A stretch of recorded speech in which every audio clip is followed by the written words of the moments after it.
আজকে আমরা যে সিনেমাটি এক্সপ্লেইন করতে যাচ্ছি সেই সিনেমার কাহিনী শুরু হয় পুরো আলাদা একটি জগৎ নিয়ে। এখানে 4 রকমের নেশন দেখানো হয় যাদের আলাদা আলাদা সুপার পাওয়ার রয়েছে। এর মধ্যে এক নেশন হলো এয়ারবেন্ডার, যাদের কাছে বাতাসকে কন্ট্রোল করার পাওয়ার রয়েছে। দ্বিতীয়টা হলো ফায়ারবেন্ডার, যারা যে কোনো জায়গায় আগুন লাগিয়ে সেটা কন্ট্রোলও করতে পারে। তৃতীয় নেশন হলো ওয়াটার বেন্ডার্স, যারা পানিকে কন্ট্রোল করতে পারে।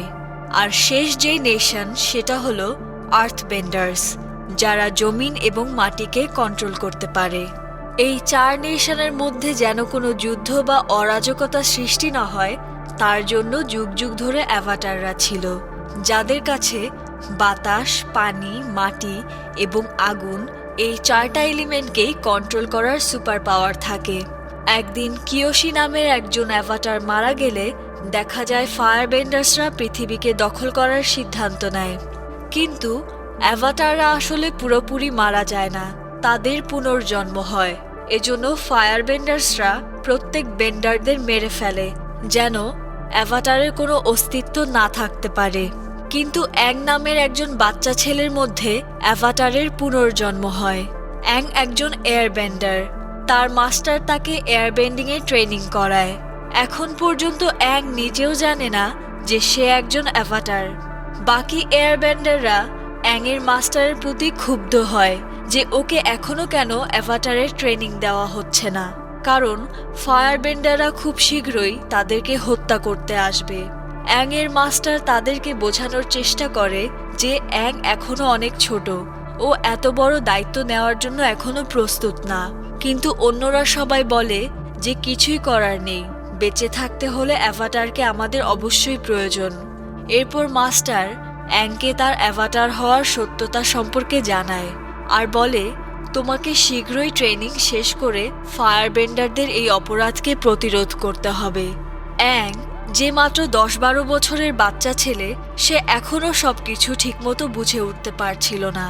এত বড় দায়িত্বের কথা শুনে অ্যাং ভয় পেয়ে গিয়ে মাস্টারকে বলে আমি অ্যাভাটার হতে চাই না। এত কিছু শুনে অ্যাংয়ের মন ভালো লাগছিল না, তাই সে তার পেট ফ্লাইং বাইসনের উপর চড়ে বাইরে বেড়াতে চলে যায়। যে মুহূর্তে অ্যাং বাইরে চলে যায় ঠিক সেই মুহূর্তেই ফায়ারবেন্ডাররা এয়ারবেন্ডারদের ওপর হামলা করে। তারা নিমিষেই এয়ারবেন্ডারদের পুরো মন্দির আগুন দিয়ে পুড়িয়ে ফেলে। অ্যাংয়ের মাস্টার এবং সব এয়ারবেন্ডারদের পুড়িয়ে মেরে ফেলে। এয়ারবেন্ডারদের মধ্যে যেই একজন বেঁচে যায় সে হলো অ্যাং, যে কিনা বাইরে তার স্কাই বাইসনের সাথে ছিল। আবহাওয়া অনেক বেশি খারাপ হয়ে গেলে অ্যাং আবার ফিরে যাওয়ার জন্য রওনা দিচ্ছিল, কিন্তু ঝড় তীব্র হওয়ায় অ্যাং নিচে সমুদ্রে পড়ে যায়। পানিতে তাকে ডুবন্ত অবস্থায় দেখানো হয়, যেখানে তার অ্যাভাটারের পাওয়ার জাগ্রত হয়। তার মাথার ট্যাটু থেকে জোরালো আলো বিচ্ছুরিত হতে শুরু করে। এই সিনের পর কাহিনীতে পুরো 100 বছর পার হয়ে যায় আর কাহিনী শুরু হয় বরফের দেশে, যেখানে একদিন হঠাৎ করেই বরফের পাহাড়ের ভেতর থেকে প্রকাণ্ড এক আলো বিস্ফোরিত হওয়ার সাথে সাথে অ্যাং সেখান থেকে বের হয়। এটা ওয়াটার বেন্ডারদের এলাকা ছিল, যেখানে কাটারা নামের একজন ওয়াটার বেন্ডার তার ভাইয়ের সাথে মাছ শিকার করছিল। তারা দুজন এই ঘটনা দেখে অবাক হয়ে যায় আর অ্যাংকে অজ্ঞান অবস্থায় দেখতে পেয়ে তারা অ্যাংকে নিজের সাথে নিয়ে যায়। আর এদিকে অ্যাংয়ের পাহাড় থেকে বের হওয়া ফায়ারবেন্ডারদের প্রিন্স জুকো দেখে ফেলেছিল, যে পুরো দুনিয়ায় অ্যাভাটারকে খোঁজার মিশনেই লেগেছিল। এরপর অ্যাংয়ের যখন হুঁশ ফিরে আসে তখন সে তার অতীতের কথা বলতে থাকে, যে এক রাতে সে যখন মন্দির থেকে বেরিয়েছিল ঝড়ের কবলে পড়ে সে পানিতে পড়ে গিয়েছিল, আর এখন সে কিভাবে যেন এখানে এসে পড়েছে। ওয়াটার বেন্ডারদের মাঝে সবচেয়ে বৃদ্ধা একজন মহিলা তাকে জানায় যে তুমি এতদিন এই বরফের মাঝে আটকা ছিলে বলে কিছুই জানতে পারোনি। তুমি যেই রাতের কথা বলছো সেই রাতে ফায়ারবেন্ডারদের হামলায় সমস্ত এয়ারবেন্ডাররা মারা যায়, আর এই হামলা হয়েছিল পুরো 100 বছর আগে। ফায়ারবেন্ডাররা অনেক ওয়াটার বেন্ডারদেরও মেরে ফেলে, একমাত্র কাটারাই একজন ওয়াটার বেন্ডার যে এখনো বেঁচে আছে। এই বৃদ্ধা মহিলা ইতোমধ্যেই বুঝতে পারে যে অ্যাং একজন অ্যাভাটার। পরবর্তীতে দেখা যায় অ্যাং এখানে থেকে যায়। আর ওয়াটার বেন্ডার কাটারার ভালো বন্ধু হয়ে যায়, যে এখন পর্যন্ত তার পাওয়ার ঠিকভাবে কন্ট্রোল করতে শেখেনি। অ্যাং কাটারাকে নিজের আত্মা এবং অনুভূতিকে কন্ট্রোল করে কিভাবে ফোকাস করতে হয় সেই স্কিল সম্পর্কে ধারণা দেয়, যেই আইডিয়ার সাহায্যে কাটারা ওয়াটার বেন্ডিংয়ে অনেকটা উন্নত হয়। আরেকদিকে ফায়ার বেন্ডারদের প্রিন্স জুকো তার আঙ্কেলের সাথে অ্যাভাটার অ্যাংকে ধরার জন্য এয়ার বেন্ডারদের ভিলেজে চলে আসে। আর যখন ভিলেজারদের বিনা কোনো ঝামেলায় অ্যাংকে ফেরত দিতে বলে, তখন কাটারার ভাই জুকো অ্যাভাটারকে বাঁচাতে চাইলে জুকো তাকে ফাইট করার চ্যালেঞ্জ দেয়। যেহেতু জুকো একজন ট্রেন্ড ফায়ার বেন্ডার ছিল আর জুকো ছিল একজন নর্মাল মানুষ, তাই সে জুকোর সাথে মারামারিতে পারছিল না। ফাইট যখন গুরুতর অবস্থায় পৌঁছে যায়, তখন লড়াই বন্ধ করার জন্য অ্যাং ওদের সামনে চলে আসে আর ফায়ার বেন্ডারদের সাথে চলে যায়। অ্যাংকে শিপের জেলে রাখা হয়। অ্যাং এখানে নিজের এয়ারবেন্ডিংয়ের স্কিল কাজে লাগিয়ে খুব সহজেই চাবি চুরি করে জেল থেকে বেরিয়ে গিয়ে জাহাজের একটি ঘরে ঢুকে পড়ে। সেখানে অ্যাভাটার লেখা জুকোর একটি নোটবুক অ্যাং দেখতে পায়। জুকোর সেই বইটা চুরি করে অ্যাং যখন উড়ে পালানোর চেষ্টা করে, তখন জুকো ওর দিকে আগুন ছুটতে থাকে। আগুন থেকে বাঁচতে গিয়ে অ্যাং যখন পানিতে পড়ে যাচ্ছিল, তখনই কাটারা তার ভাই এবং অ্যাংয়ের পেট আপ্পাকে নিয়ে তাকে বাঁচাতে হাজির হয়। তারা সবাই সেখান থেকে এয়ারবেন্ডারদের টেম্পলে চলে যায়, যেখানে সবকিছু একদম ধ্বংস হয়ে গিয়েছিল। অ্যাং সেখানে তার মাস্টারের কঙ্কাল দেখতে পারে। তার মাস্টারের এই পরিণতি দেখে অ্যাং রাগে এবং ক্ষোভে ফেটে পড়ে। আবারও তার অ্যাভাটার রূপ বাইরে চলে আসে। খুব কষ্ট করে অ্যাং নিজের হৃদয়কে কন্ট্রোল করে আবার স্বাভাবিক অবস্থায় ফিরে আসে। অ্যাং কষ্টে খুব কাঁদছিল। তখন কাটারা তাকে সান্ত্বনা দেয়। অ্যাং বলে, আমার কারণেই 100 বছর আগে আমার এই জগৎ ধ্বংস হয়ে যায়, কিন্তু এখন আমি আর কোনোভাবেই ভুল করতে চাই না। আমি এখন থেকে অ্যাভাটার হওয়ার ট্রেনিং শুরু করব। জুকোর সেই নোটবুক পড়ে অ্যাং জানতে পারে যে অ্যাভাটারের ট্রেনিং শুরু করার জন্য সবার প্রথমে তাকে অতীতের সব অ্যাভাটারদের পাওয়ার সম্পর্কে জানতে হবে। তাই তারা প্রথমে কিয়োশি অ্যাভাটারের টেম্পলে যায়, যেটা একটি আইল্যান্ডে ছিল। কিন্তু হঠাৎ করে সেই টেম্পলের মানুষরা যখন তাদের ওপর হামলা করে, তখন কিয়োশির মূর্তি থেকে অ্যাংয়ের ওপর আলো পড়তে থাকে। আইল্যান্ডের সবাই এটা দেখে খুব অবাক হয় আর তাদেরকে লিডারের কাছে নিয়ে যায়। লিডার তাদেরকে জানায় তাদের মধ্যে কোনো ধরনের বেন্ডিং পাওয়ার নেই, তাই তারা নিজেদেরকে কোনো ধরনের ক্ষতি থেকে বাঁচাতে পারবে না। এই জন্য তারা তাদের আইল্যান্ডে কোনো ধরনের স্ট্রেঞ্জারকে আসতে দেয় না। অ্যাং বলে, আমি শুধু কিয়োশি অ্যাভাটারের বিষয়ে জানতে চাই আর তার পাওয়ার আমার মধ্যে জাগাতে চাই, কারণ আমিও একজন অ্যাভাটার। এ কথা শুনে লিডার তাদের থাকার অনুমতি দেয় আর অ্যাংদের ফলো করে জুকুরাও পরদিন ওই জায়গায় পৌঁছে যায়। জুকু আইল্যান্ডবাসীদের কাছে বলে সে এখানে অ্যাভাটারকে নিয়ে যেতে এসেছে। অন্যদিকে অ্যাং কিয়োশির মূর্তির কাছে গেলে যখন মূর্তি থেকে আলো এসে অ্যাংয়ের শরীরে পড়ে, তখন অ্যাং সোলসদের ওয়ার্ল্ডে চলে যায়, যেখানে তার কিয়োশি অ্যাভাটারের সাথে দেখা হয়। কিয়োশি অ্যাভাটার অ্যাংকে বলে, তোমার ট্রেনিং না নেওয়ার কারণে আজ পৃথিবীর এই অবস্থা। এখনো যদি তুমি অ্যাভাটারের পাওয়ার আয়ত্ত করতে না পারো, তাহলে ওয়াটার বেন্ডারদের এলাকাও ধ্বংস হয়ে যাবে। সেই ধ্বংসের ভিশন কিয়োশি অ্যাভাটার অ্যাংকে দেখায় আর বলে, আপনজনদের থেকে আলাদা হয়ে তোমার নিজেকেই নিজের ক্ষমতা অর্জন করতে হবে, কারণ আপনজনরাই আমাদের দুর্বল বানিয়ে দেয় আর একজন অ্যাভাটার কখনো দুর্বল হলে চলবে না। এরপরেই কিয়োশি তার পাওয়ার ইউজ করে অ্যাংয়ের বডি দখল করে আইল্যান্ডবাসীদের সাহায্য করার জন্য চলে আসে, কারণ ইতোমধ্যেই ফায়ার বেন্ডাররা আইল্যান্ডবাসীদের ওপর হামলা করা শুরু করে দেয়। দেখা যায় অন্যদিকে কাটারা জুকোর সাথে লড়াই করতে থাকে, কিন্তু সে নিজে ভালোভাবে ট্রেন্ড আপ না হওয়ার কারণে জুকোর সাথে পারছিল না। এর মধ্যেই কিয়োশি উপস্থিত হয়ে তার 4 এলিমেন্টের বেন্ডিং পাওয়ার দিয়ে ফায়ার বেন্ডারদের হার মানায়। এরপর কিয়োশি অ্যাংয়ের শরীর থেকে বের হয়ে যায় আর অ্যাং স্বাভাবিক হয়ে যায়। গ্রামবাসী অ্যাংকে সম্মান দেখায় তাদের জীবন বাঁচানোর জন্য। এই সিনের পর অ্যাং তার সাথীদের নিয়ে আবার ওয়াটার বেন্ডারদের এলাকায় ফেরত যায়, কারণ কিয়োশি তাকে জানিয়েছে এই এলাকায় মারাত্মক একটা হামলা হবে। এজন্য অ্যাং পরিকল্পনা করে গিয়ে সে প্রথমেই ওয়াটার বেন্ডিং শিখবে আর শত্রুদের হারানোর প্রস্তুতি নিবে। অন্যদিকে দেখানো হয় আইল্যান্ডে হেরে যাওয়ার পর জুকুর সাথে জুকুর আর্মির দেখা হয়, যে জুকুকে বলে আপনি প্রথমেই আমাদেরকে অ্যাভাটারের কথা জানালে আমরা একসাথে কাজ করতে পারতাম। তখন জুকু সেই আর্মির জেনারেলকে বলে ঠিক আছে, তুমি যেহেতু সব জেনেই গেছো এখন এই কথা আর কাউকে জানাবে না। কিন্তু সে অ্যাভাটারের কথা জুকুর বাবা অর্থাৎ ফায়ারবেন্ডারদের রাজাকে জানিয়ে দেয়। ফায়ারবেন্ডারদের রাজা তখন তার মেয়েকে বলে দেখো জুকুর কত উন্নতি হয়েছে, ও অ্যাভাটারকে খুঁজে পেয়েছে। কিন্তু জুকুর বোন এই কথা শুনে খুশি হয়নি, কারণ তার বাবার পর সেই এই রাজ্যকে শাসন করতে চায়, আর সেটা সম্ভব হবে তখনই যখন সে জুকুর চেয়েও অনেক বেশি দক্ষ হবে। অন্য জায়গায় ওয়াটার বেন্ডারদের এলাকায় যেতে গিয়ে অ্যাং তার মতোই একজন এয়ার বেন্ডারকে আকাশে উড়তে দেখছিল। অ্যাং তখন তাকে ফলো করতে গিয়ে এমন জায়গায় চলে আসে যেখানে শুধুমাত্র আর্থ বেন্ডাররা থাকতো।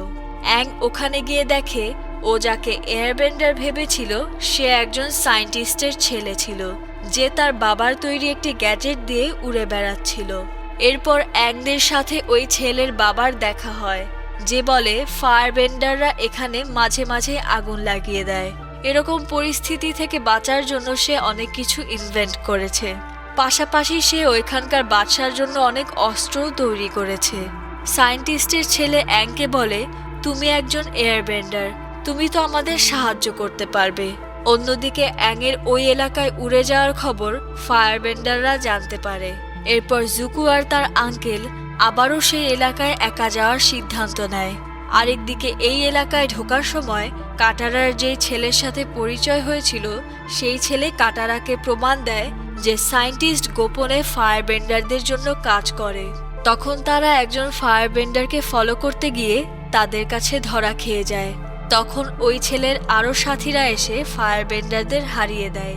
আরেক সিনে দেখা যায় কাটারার ভাই সুকো সায়েন্টিস্টকে একটা বড় এয়ার বেলুনের ডিজাইন বানাতে সাহায্য করে। অন্যদিকে অ্যাং আর সায়েন্টিস্টের ছেলে খুঁজে বের করে যে ফায়ারবেন্ডাররা এই এলাকায় নিজেরা আগুন জ্বালায় না, তারা একটা কেমিক্যাল ব্যবহার করে এখানে আগুনের এক্সপ্লোশন করে, যেটা করতে এখানকারই কেউ একজন তাদের সাহায্য করে। অ্যাং বুঝতে পারে সেই ব্যক্তিটা কে। অ্যাং যখন কাটারাকে সেই ছেলের কথা বলে যার সাথে এই এলাকায় তাদের ঢুকতে পরিচয় হয়েছিল, কাটারা প্রথমে বিশ্বাস করতে চায়নি, কারণ তাকে দেখে ভালো মনে হয়েছে। কিন্তু এরপর কাটারা যখন ওই ছেলের সাথে আবার দেখা করে তখন ছেলেটা তার প্ল্যান বলে যে সায়েন্টিস্ট যখন তার ইনভেনশনের বক্স নিয়ে রাজার সাথে দেখা করতে যাবে তখন সেই বক্সকে তারা পাল্টে কেমিক্যালের বক্স দিয়ে দেবে, যেটাতে তারা আগুন নিক্ষেপ করলে এক্সপ্লোশন হবে আর রাজা মারা যাবে। কাটারা এরপর অ্যাংয়ের কাছে গিয়ে জানায় যে তারা ঠিকই বলেছিল। এরপর ওরা সবাই রাজাকে বাঁচানোর উদ্দেশ্যে বের হয়। পথে অ্যাংয়ের সাথে জুকোর দেখা হয়। তারা দুজন ফাইট করতে করতে শহরের দিকে চলে যায়। জুকো যখন ফায়ার দিয়ে অ্যাংকে হামলা করতে যায় তখন শহরে আগুন লেগে যায়। তখন অ্যাং এয়ারবেন্ডিংয়ের মাধ্যমে আগুন নেভানো শুরু করে। আর্থবেন্ডাররা যখন তাদের শহরে ফায়ারবেন্ডারদের উপস্থিতি টের পায় তখন তারা ফায়ারবেন্ডারদের ধরতে চলে আসে। তখন জুকুর আঙ্কেল জুকুকে বাঁচানোর জন্য নিজেকে সিপাহীদের কাছে ধরিয়ে দেয়। অ্যাং এবং জুকুর আঙ্কেলকে ধরে নিয়ে যাওয়া হয়। আরেকদিকে রাজার কাছে নিয়ে যাওয়া বক্সে যখন একজন আগুনের তীর ছোড়ে তখন কাটারা তার ওয়াটার বেন্ডিং স্কিল দিয়ে আগুন নিভিয়ে বাদশার প্রাণ বাঁচায়। কাটারার ভাই যখন সায়েন্টিস্টকে জিজ্ঞেস করে সে বাদশার বিরুদ্ধে কেন কাজ করেছে তখন সায়েন্টিস্ট জবাব দেয় সে এই কাজ করতে বাধ্য হয়েছে কারণ ফায়ারবেন্ডাররা তার ছেলেকে মারার হুমকি দিয়েছিল। এরপর কাটারা তার ভাইকে বলে এখন আমাদের অ্যাংকে বাঁচাতে যেতে হবে।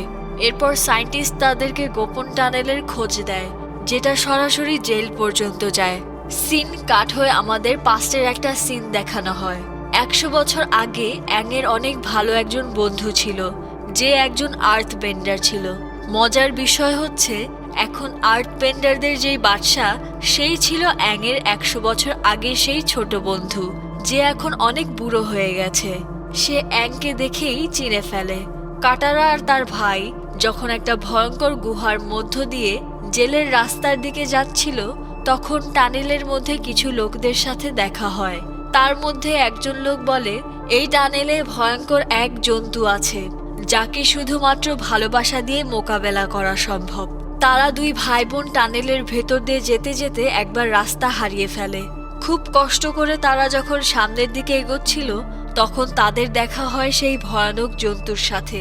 জন্তুটা প্রথমে ওদের ভয় দেখায়, পরে ভয়ে যখন তারা দুইজন একে অপরের হাত ধরে ফেলে তখন জন্তুটা হঠাৎ করে শান্ত হয়ে যায়।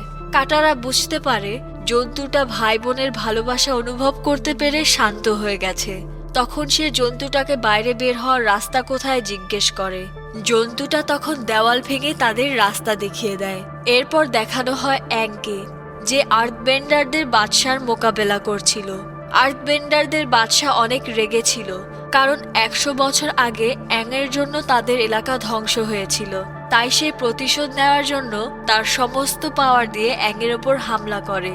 অ্যাং নিজেকে এই হামলা থেকে বাঁচালে বাদশা বলতে শুরু করে, তোমার চিন্তা ভাবনা এখনো বাচ্চাদের মতো, অ্যাভাটারের মতো না। বাচ্চাদের সাথে চলাফেরা করে তুমিও তাদের মতো হয়ে গেছো। অ্যাং তখন বলে, আমি আমার বন্ধুদের সাথে মিলেই পৃথিবীকে ধ্বংসের হাত থেকে রক্ষা করব, আর এই কাজে আমার তোমারও সাহায্য লাগবে। এরপর এক পর্যায়ে বাদশাহ অ্যাংকে ছেড়ে দেয়। আবার দেখানো হয় জঙ্গলের রাস্তা দিয়ে যখন জুকুর আঙ্কেলকে ধরে নিয়ে যাওয়া হচ্ছিল তখন জুকু এসে আর্থবেন্ডারদের ওপর হামলা করে, তার আঙ্কেলকে মুক্ত করে। এরপর আমাদের পাস্টের একটা সিন দেখানো হয় যেখানে জুকু আর তার আঙ্কেলের রিলেশন কেমন ছিল তা জানা যায়। জুকুর আঙ্কেল জুকুকে নিজের ছেলের মতো খেয়াল রেখেছে। যখন জুকুর বাবা জুকুকে শাস্তি দেয়, যতদিন না অ্যাভাটারকে জুকু খুঁজে পাবে ততদিন সে যেন ফিরে না আসে, তখন জুকুর আঙ্কেলও ওর সাথে যাওয়ার সিদ্ধান্ত নেয়। তখন থেকেই তারা দুজন একসাথে। তারা দুইজন মিলে আর্থবেন্ডারদের সিপাহীর সাথে লড়াই করতে থাকে। এরপর অ্যাং, কাটারা আর সুকো আবারও ওয়াটারবেন্ডারদের এলাকায় যাওয়ার উদ্দেশ্যে রওনা দেয়। যেতে যেতে তারা দেখতে পায় জঙ্গলে আগুন লেগে গেছে। তখন তারা নিচে এসে একটি গ্রাম দেখতে পায়। সেখানে একজন লোক অ্যাংকে বলে, প্রথমে এখানে মনস্টার থাকতো যারা মানুষদের গায়েব করে ফেলতো, আবার ফায়ারবেন্ডাররাও আমাদের গ্রাম হামলা করে একেবারে ধ্বংস করে দেয়। অ্যাংও এখানে অন্য ধরনের একটা শক্তি অনুভব করতে পারছিল। এরপর সিন শিফট হয়ে ফায়ারবেন্ডারদের এলাকায় জুকুর বোনকে দেখানো হয়। জুকুর বোন তার বাবাকে বলছিল যে আর্মিদের মাধ্যমে এখনই তাদের অ্যাভাটারকে ধরা উচিত। তখন তার বাবা বলে, যে অ্যাভাটারকে প্রথমে ধরে আনতে পারবে সেই এখানকার পরবর্তী রাজা হবে, সেটা তুমিই করো অথবা জুকু। কিন্তু দেখা যাচ্ছে জুকু খুব শীঘ্রই উন্নতি করছে। এ কথা শুনে মেয়েটা অনেক বেশি রেগে যায়। অন্যদিকে যেই গ্রামে অ্যাভাটারের অন্য ডাইমেনশনের শক্তি অনুভব হচ্ছিল সেখানে অ্যাং অ্যাভাটারের স্কিল কাজে লাগিয়ে নিজের আর তার বন্ধুদের সোলকে সেই ডাইমেনশনে নিয়ে যায়, যেখানে তাদের সামনে অদ্ভুত একটা মনস্টার চলে আসে। এই মনস্টার তাদের তিনজনকে ধাক্কা মেরে 3 জায়গায় ছুঁড়ে ফেলে। এই দুনিয়ায় সুকোর একটা ফক্সের সাথে দেখা হয়, যে সুকোকে বলে মনস্টারটা অনেক বেশি যন্ত্রণার মধ্যে আছে, তুমি তাকে কষ্ট থেকে বের করলে তোমার সব সমস্যার সমাধান হয়ে যাবে। আরেকদিকে দেখানো হয় এই দুনিয়ায় কাটারা তার মাকে সামনে দেখতে পারে, কিন্তু হঠাৎ ফায়ারবেন্ডাররা তাদের এলাকায় হামলা করে। যাদের হাত থেকে বাঁচানোর জন্য কাটারার মা কাটারাকে এক জায়গায় লুকিয়ে রাখে। এরপর একজন ফায়ারবেন্ডার কাটারার সামনেই কাটারার মাকে পুড়িয়ে ফেলে। এটা তার ছোটবেলার ঘটনা ছিল, যে ঘটনার মধ্য দিয়ে কাটারাকে আবারও যেতে হয়। এরপর আরেকজন ভয়ঙ্কর মূর্তি এসে কাটারাকে আটকে ফেলে। কাটারার ভাইয়েরও এই দুনিয়ায় তার অতীতের সম্মুখীন হতে হয়, যেখানে দেখানো হয় তার বাবা আর আঙ্কেল একসাথে কথা বলছে। তারা সুকোকে নিয়ে হতাশা প্রকাশ করছিল যে সুকোকে দিয়ে কিছুই হবে না, ও কোনো কিছুর মাস্টার হতে পারবে না। এই কথাগুলো সুকো শুনতে পায় আর খুবই কষ্ট পায়। তখনই সেই মূর্তিটা যে কাটারাকে আটক করেছিল সে সুকুকেও আটক করে ফেলে। তখন অ্যাংও তার পুরনো স্মৃতি সামনে দেখতে পায়। এয়ারবেন্ডারদের সেই মন্দির তার সামনে এসে হাজির হয়, কিন্তু অ্যাং বুঝতে পারে এগুলো সব মিথ্যা, সবকিছুই একটা মায়াজাল। অ্যাং নিজের সর্বোচ্চ ফোকাস দিয়ে আশপাশ পর্যবেক্ষণ করতে শুরু করে। এরপর অ্যাংয়ের সামনে সেই মূর্তিটা চলে আসে আর অ্যাংকে বলে, তুমি একমাত্র ব্যক্তি যে আমার মায়াজালে আটকা পড়নি। যেই এই মায়াজালে বিশ্বাস করে তাকেই আমি আটকে ফেলি। আমি জেনে গেছি তুমি একজন অ্যাভাটার। এর আগেও আমি অনেক অ্যাভাটারের সাথে লড়াই করেছি। মূর্তিটা আরও বলে, অনেক আগে একজন অ্যাভাটার আমার একটা জিনিস নিয়ে গিয়েছিল। তুমি কি সেটা ফেরত দিতে এসেছো? তখন অ্যাং জবাব দেয়, আমি এখানে আমার বন্ধুদের বাঁচাতে এসেছি। তখন মূর্তিটা অ্যাংয়ের ওপর হামলা করতে যায়। অ্যাং এই দুনিয়ায় তার পাওয়ার ইউজ করতে পারছিল না বলে সেখান থেকে পালিয়ে যায় এবং একটি ঘরের মধ্যে চলে আসে। সেখানে সে তার মাস্টারকে দেখতে পায়। অ্যাং তার মাস্টারকে জড়িয়ে ধরে বলে, আপনি আমাকে রেখে কোথায় গিয়েছিলেন? আপনাকে আমার প্রয়োজন। অ্যাং জিজ্ঞেস করে এই মূর্তির হাত থেকে কিভাবে তার বন্ধুদের ফিরিয়ে আনবে। মাস্টার অ্যাংকে জানায় এই মূর্তি মানুষদের তার পুরনো স্মৃতির মাধ্যমে আটক করে, কিন্তু তুমি এর হাত থেকে বেঁচে যাও। শেষবার ফায়ার নেশনের একজন অ্যাভাটার এই মূর্তির সাথে লড়াই করতে পেরেছিল আর তার একটা মূল্যবান জিনিস চুরি করে নিয়ে গিয়েছিল। তোমার বন্ধুদের মুক্ত করতে চাইলে সেই জিনিসটা উদ্ধার করে আনো। যেহেতু ফায়ারবেন্ডাররা অ্যাংয়ের শত্রু, এর মানে তাদের এলাকায় প্রবেশ করা অ্যাংয়ের জন্য অনেক বেশি বিপজ্জনক। তারপরও অ্যাং তার বন্ধুদের বাঁচানোর জন্য সোলের দুনিয়া থেকে আবার বাস্তব দুনিয়ায় ফিরে আসে আর ফায়ারবেন্ডারদের এলাকার দিকে রওনা দেয়। সেখানে ফায়ারবেন্ডারের একজন সৈন্য ফায়ারবেন্ডারদের এই কাজের বিপক্ষে ছিল, তাই সে অ্যাংকে সাহায্য করে আগের অ্যাভাটারের মন্দিরে নিয়ে যেতে। সেখানে এতগুলা জিনিস ছিল যে অ্যাং বুঝতে পারছিল না কোন জিনিসটা আগের অ্যাভাটার নিয়েছিল। এরই মধ্যে সেখানে অন্য ফায়ারবেন্ডাররা অ্যাংকে ধরতে চলে আসে। তখন সেই ভালো সৈন্যটা অ্যাংকে বলে, তুমি তোমার কাজ করো, আমি ওদের সামলাচ্ছি। তখন অ্যাভাটার তার পাওয়ার দিয়ে ফায়ারবেন্ডারদের অ্যাভাটারের সাথে দেখা করে। তখন অ্যাভাটার জানায় যে সে ওই মনস্টারের মায়ের মূর্তি নিয়ে চলে এসেছিল। এরপর দ্রুত অ্যাং বাস্তবে ফিরে এসে মূর্তিটা তার সাথে নিয়ে নেয়। মূর্তিটা নিয়ে যখনই অ্যাং চলে যাচ্ছিল তখনই আরেকটা মনস্টার অ্যাংয়ের ওপর হামলা করে।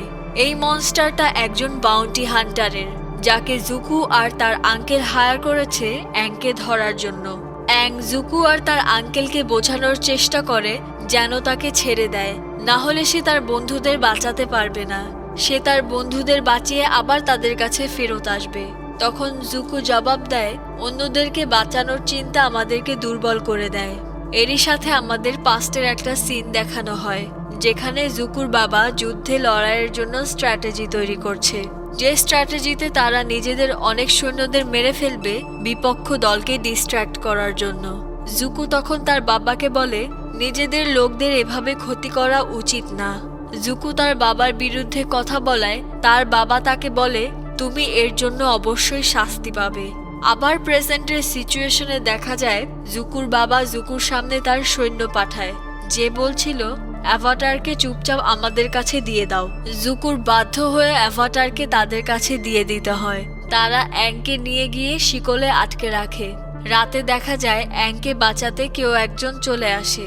এখানে সেই লোকটার সাথে এয়ারবেন্ডারদের অন্যান্য সৈন্যদের সাথে একটা ফাইট দেখানো হয়।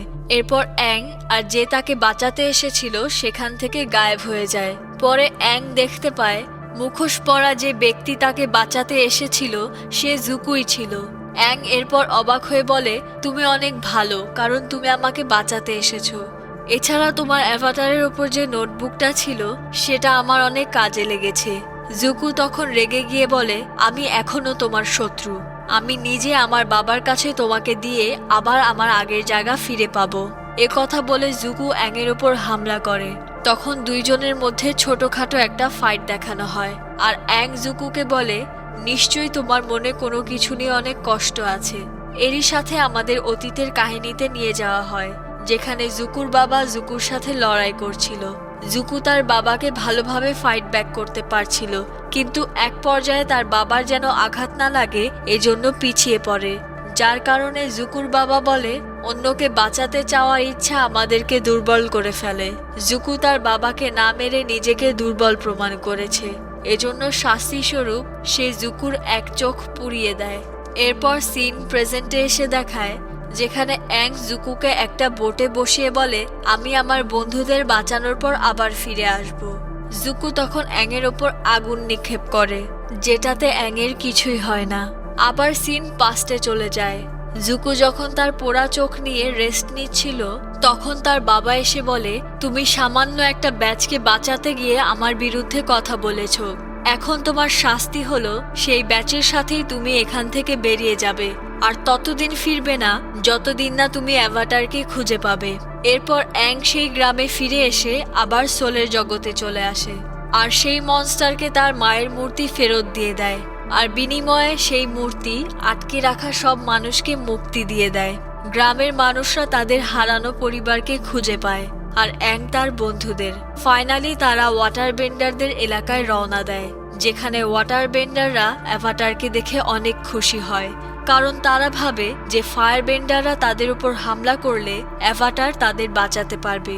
অন্যদিকে জুকুর বোনকে দেখানো হয় যে কন্টিনিউয়াসলি তার বাবার দেওয়া টাস্কগুলো পূরণ করতে থাকে, কিন্তু তারপরও তার বাবা জানায় যে এটা যথেষ্ট না।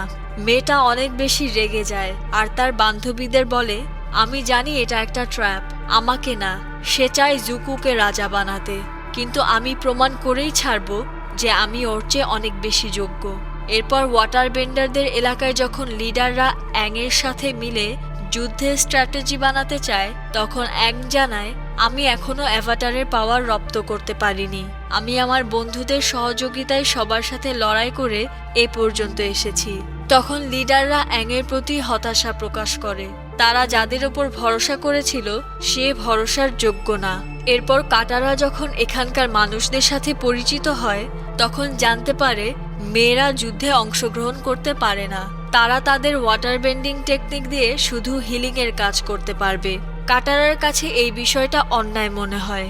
এখানে অ্যাং আরেকজন অ্যাভাটারের সাথে দেখা করে নিজের পাওয়ার অ্যাক্টিভেট করার জন্য, আর এই অ্যাভাটার অ্যাংকে বলে, আমি আমার সারা জীবন সোলসের দুনিয়ার মানুষদের সাহায্য করে কাটিয়েছি, তাই এই দুনিয়ায় আমার তেমন কোনো স্বীকৃতি নেই। তোমার উন্নতির জন্য তোমার বন্ধুদের থেকে আলাদা হয়ে নিজে নিজে পথ চলা উচিত। এদিকে ওয়াটার বেন্ডারদের এলাকায় সুকুর সাথে সাদা চুলওয়ালা একটা মেয়ের পরিচয় হয়, যাকে দেখে ওর মনে হয় যে এর আগেও ওদের কোথাও দেখা হয়েছে। এরপর সুকুর মনে পড়ে যায় এই মেয়ের সাথে সোলদের দুনিয়ায় দেখা হয়েছিল ফক্সের রূপে। সুকুর কাছে অবাক লাগছিল যে একটা মেয়ে একই সাথে কিভাবে সোলদের দুনিয়া আর আসল দুনিয়ায় বসবাস করছে। তখন মেয়েটা জানায়, আসলে আমি ছোটবেলায় অনেক অসুস্থ থাকতাম, তখন আমার বাবা চাঁদের রুহ থেকে সাহায্য চেয়েছিল। এই চাঁদের সাহায্যেই আমরা ওয়াটার বেন্ডিং করতে পারি। চাঁদ তার রুহ থেকে আমাকে কিছুটা রুহ দিয়ে দেয়, তাই আমি এখনো জীবিত আছি, সাথে যে কোনো সময় সোলসদের দুনিয়াতেও যেতে পারি। ওইদিকে ফায়ার বেন্ডারদের এলাকায় জুকুর বোন তার বাবাকে এমন একটা স্কিল দেখায় যেটা দিয়ে তার হাত থেকে বিদ্যুৎ বের হতে থাকে। এটা দেখে তার বাবা খুশি হয়ে যায়। এরপর দেখানো হয় ফায়ার বেন্ডাররা ওয়াটার বেন্ডারদের এলাকায় হামলা করার জন্য অনেকগুলো শিপ নিয়ে এগিয়ে আসছিল। তাদের কাছে বিশাল একটা এয়ার বেলুনও ছিল, যেটার ভেতরে ফায়ার বেন্ডারদের জেনারেল ছিল। ওয়াটার বেন্ডাররা মানসিকভাবে এই যুদ্ধের জন্য প্রিপেয়ার্ড ছিল, কিন্তু তাদের কাছে পর্যাপ্ত সৈন্য ছিল না। তখন কাটারা ওয়াটার বেন্ডারদের চিফকে পরামর্শ দেয় যে মেয়েরাও এই যুদ্ধে অংশগ্রহণ করবে। চিফ এই ব্যাপারে রাজি হচ্ছিল না, তাই তারা কাটারার পাওয়ার পর্যবেক্ষণ করার জন্য একটা ফাইট করে, যেখানে কাটারা তার পাওয়ার দেখিয়ে প্রমাণ করে দেয় যে মেয়েরাও যুদ্ধে অংশগ্রহণ করার যোগ্য। এরপর ফায়ার বেন্ডাররা ওয়াটার বেন্ডারদের উপর হামলা শুরু করে। অ্যাং আর কাটারা প্রাণপণে তাদের প্রতিহত করতে থাকে। অন্যদিকে জুকুর আঙ্কেল জেনারেলকে বলে, আজ পূর্ণিমা, ওয়াটার বেন্ডাররা তাদের শক্তি চাঁদ থেকে পায়, এই জন্য আজকে তাদের হারার কোনো সম্ভাবনাই নেই। তখন জেনারেল জবাব দেয়, আমার প্ল্যান ওদেরকে আজ হারিয়ে দেওয়া না, আমার প্ল্যান অন্য কিছু। আজকের এই চাঁদ বছরে একবারই আসে, যেই দিন চাঁদ পুরোপুরি গোল আর এরকম ঝলমলে হয়, সেদিন চাঁদের সোল আর সমুদ্রের সোল একসাথে মাছের রূপে এই এলাকার একটা ঝিলে পাওয়া যায়। আজকে আমি এই দুই সোলকেই মেরে ফেলবো। জুকুর আঙ্কেল বলে, এইটা করা একদমই অন্যায় হবে, এরকম করলে সোলের দুনিয়া আর এই দুনিয়ার অনেক বড় ক্ষতি হতে পারে, সবকিছু ধ্বংস হয়ে যেতে পারে। ফায়ার বেন্ডারের রাজাও এত বড় ক্ষতি কখনোই চাইবে না। তখন জেনারেল বলে, আমার এতে কিছু যায় আসে না। তারা ঝিলের কাছে পৌঁছে যায়। আরেক দৃশ্যে জুকু অ্যাংকে ধরতে চলে আসে। যেখানে কাটারা এসে জুকুর সাথে ফাইট শুরু করে। এক পর্যায়ে কাটারা তার পাওয়ার দিয়ে জুকুকে আটকে রাখতে পারে। জেনারেল অন্যদিকে চাঁদের রুহকে মারতে গেলে জুকুর আঙ্কেল বলে, চাঁদের রুহ এর শক্তি অনেক বেশি, একজন অ্যাভাটারের চাইতেও বেশি, তুমি ওকে মারতে পারবে না। কিন্তু জেনারেল ওয়াটার বেন্ডারদের হারানোর জন্য চাঁদের রুহকে একটা কাপড়ের ভেতর আটকে ফেলে। তখন চাঁদের রং একদম লাল টকটকে হয়ে যায়। তারপরে জেনারেল তার হাতে থাকা ছুরি দিয়ে চাঁদের রুহকে মেরে ফেলে। এই ঘটনায় চাঁদ একেবারে কালো হয়ে যায়। চাঁদের শক্তি হারিয়ে যাওয়ার কারণে ওয়াটার বেন্ডারদের শক্তিও শেষ হয়ে যায়। তখন ফায়ার বেন্ডাররা তাদের পাওয়ার দিয়ে ওয়াটার বেন্ডারদের ধ্বংস করতে শুরু করে। ওয়াটার বেন্ডারদের টেম্পলও এর মাঝে ধ্বংস হয়ে যায়। এটা ঠিক সেই দৃশ্য যেটা অ্যাভাটার কিয়োশি অ্যাংকে তার ভিশনে দেখিয়েছিল। অ্যাংয়ের সেই মুহূর্তে কিয়োশির বলা কথাগুলো মনে পড়ে যায় যে একজন অ্যাভাটারের তার সমস্ত শক্তি জাগ্রত করে লড়াই করতে হবে। তখনই অ্যাং সমুদ্রের ভেতর গিয়ে সমুদ্রকে তার অ্যাভাটারের পাওয়ার দিয়ে দেয়। অ্যাভাটার আর সমুদ্রের রুহ মিলিত হয়ে অনেক বড় একটা মনস্টারের রূপ নেয়। এরপর সেই মনস্টার ফায়ার বেন্ডারদের সমস্ত জাহাজ ধ্বংস করে ফেলে। জুকু এটা দেখে সেই মনস্টারের সাথে লড়াই করতে যেতে চাইলে তার আঙ্কেল তাকে বাধা দেয়। ফায়ার বেন্ডারদের জেনারেল এ সময় জুকুকে জীবিত দেখে অনেক রেগে যায়, কারণ সে জুকুকে মারার জন্য ফাঁদে ফেলেছিল। এখানে তারা দুজনে ফাইট করা শুরু করে। তাদের মারামারির এক পর্যায়ে জেনারেল জুকুকে বলে, তোমার কি মনে হয় এই অ্যাভাটারকে ধরে নিয়ে গেলেও তোমার বাবা তোমাকে রাজা বানাবে? উনি তো তোমাকে বোকা বানাচ্ছে। তোমাকে দিয়ে সে তোমার বোনকে ইন্সপায়ার করার চেষ্টা করে যেন ও তোমার থেকে বেশি যোগ্যতা লাভ করে। তোমার বাবা তোমার বোনকে আমাদের বাদশা বানাতে চায়, আর আমি তোমার পিছে লেগেছি তোমার বাবার অর্ডারেই। এরপর সেই মেয়েকে দেখানো হয় যে চাঁদের এক টুকরো সোলের কারণে বেঁচে আছে। সে তখন কাটারার ভাই সুকোকে বলে, একবার চাঁদ আমাকে তার রুহ দিয়ে বাঁচিয়েছিল, আর আজ চাঁদের আমাকে প্রয়োজন। এ কথা বলেই মেয়েটা পানির ভেতরে ডুবে যায় আর নিজের সোলকে সমুদ্র আর চাঁদের জন্য বিসর্জন দিয়ে দেয়। এভাবে চাঁদ আবারও জীবিত হয়ে আকাশে ঝলমল করতে থাকে। সবকিছু ঠিক হওয়ার পরও অ্যাং তখনও মনস্টারের রূপেই ছিল। তখন কাটারা অ্যাংয়ের উদ্দেশ্যে বলে, অ্যাং, তুমি অনেক ভালো একজন মানুষ, তুমি আমাদের সাথী, আমরা একটা পরিবারের মতো। আমরা তোমার কোনো দুর্বলতা না, বরং আমরাই তোমার শক্তি। এখানকার মানুষের তোমাকে প্রয়োজন, তুমি ফিরে আসো। এসব কথা শুনে অ্যাংয়ের রাগ শান্ত হয়। এরপর অ্যাং পানি থেকে বের হয়ে আসে একজন শক্তিশালী অ্যাভাটারের রূপে। ও এখনো অনেক কষ্টে ছিল। ও ভাবছিল এখানকার যত ক্ষয়ক্ষতি হয়েছে সব ওর কারণেই। তখন ওর সাথীরা ওকে বোঝায় যে এখানে তোমার কোনো দোষ নেই, এইসব ফায়ার বেন্ডাররা করেছে, বরং তুমি পৃথিবীকে অনেক ক্ষতির হাত থেকে বাঁচিয়েছ। অ্যাং তখন বলে, আমি অতীতের কথা ভুলে গিয়ে এখন শুধু ভবিষ্যতের দিকে ফোকাস করতে চাই। কাটারা অ্যাংকে ওয়াটার বেন্ডিং শেখাবে বলে কথা দেয়। এরপর জুকু আর তার আঙ্কেলকে দেখানো হয়, যারা এখনো জানে না এখন তাদের কি করা উচিত, কারণ তার নিজের বাবাই তাকে ধোঁকা দিয়েছে। এরপর ফায়ার বেন্ডারের রাজা যখন জানতে পায় ওয়াটার বেন্ডারদের অনেক এলাকা ধ্বংস করার পরও তারা তাদেরকে হারাতে পারেনি, তখন সে কোনো প্রকার রাগ প্রকাশ করে না। তখন রাজা বলে যে এটা তার একটা চাল ছিল। সে ওয়াটার বেন্ডারদের এলাকা কখনোই দখল করতে চায়নি। সে চেয়েছে ওয়াটার বেন্ডারদের সাথে লড়াইয়ের মাধ্যমে অ্যাভাটারকে ডিস্ট্র্যাক্টেড রাখতে। সেই সুযোগে তারা আর্থ বেন্ডারদের এলাকা দখল করে ফেলে, যেখানে দেখা যায় জুকুর বোন লিড দেয়। রাজাকে জুকুর কি হবে জিজ্ঞেস করা হলে রাজা জানায়, কিছুই না, মাঝে মাঝে বড় কিছু লাভ করতে গেলে এরকম ছোট ছোট জিনিস কুরবানি করতে হয়। এদিকে আর্থ বেন্ডারদের এলাকা দখল করে জুকুর বোন অনেক খুশি হয়ে যায়। আর কাহিনীর শেষে দেখানো হয় জুকুর বাবা তার সাথীদের জানায়, কিছুদিনের মধ্যেই পৃথিবীর ওপর দিয়ে একটা ফায়ার বল যাবে, তখন আমাদের শক্তি আরো বেশি বেড়ে যাবে। আর এখানেই কাহিনী শেষ হয়ে যায়।